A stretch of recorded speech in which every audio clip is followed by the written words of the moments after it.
जयंत पाटील यांच्या भूमिकेने सर्वपक्षीय नेते अस्वस्थ, विरोधक धास्तावले. राष्ट्रवादी शरदचंद्र पवार पक्षाचे प्रदेशाध्यक्ष जयंत पाटील यांच्या भूमिकेवर इस्लामपूर मतदारसंघातील सर्वच पक्षाचे नेते अस्वस्थ झालेले आहेत.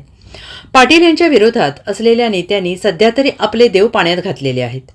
शहरातील एका कार्यक्रमात सर्व पक्षीय नेते एकत्र आले होते. पाटील यांनी महायुतीत प्रवेश केल्यास आपलं भवितव्य काय, असा अस्वस्थ करणारा प्रश्न भाजप, राष्ट्रवादी, शिंदे सेनेतील स्थानिक नेत्यांना पडलेला आहे. परंतु योग्य वेळी योग्य निर्णय घेण्याच्या पाटील यांच्या संदिग्ध भूमिकेनं समर्थक मात्र मौन बाळगून आहेत. सध्या नागपूर येथे हिवाळी अधिवेशन सुरू आहे. मंत्रिमंडळ विस्तारात सांगली जिल्ह्याला मंत्रिपद देण्यात आलेलं नाही. यावर राजकीय वर्तुळात विविध पक्षातून वेगवेगळ्या प्रतिक्रिया उमटत आहेत. विशेषतः सांगली जिल्ह्याचे मंत्रिपद जयंत पाटील यांच्यासाठीच राखून ठेवल्याचं मतदार संघातून चर्चिलं जात आहे. परंतु भाजप किंवा राष्ट्रवादी, अजित पवार यापैकी एका पक्षात जयंत पाटील प्रवेश करतील असा अंदाज व्यक्त होतोय. मात्र पाटील यांच्या मौनाच्या भूमिकेमुळे इस्लामपूर मतदारसंघातील त्यांचे विरोधक अस्वस्थ आहेत.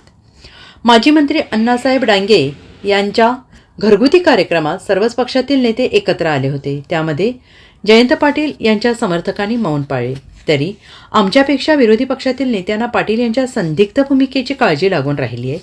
पाटील हे महायुतीत सामील झाल्यास आमच्या राजकीय भवितव्याचं काय होणार, असा प्रश्न विरोधकांना पडला आहे. सध्या नागपूर येथे अधिवेशन सुरू आहे. आमदार जयंत पाटीलही अधिवेशनात सहभागी झाले आहेत.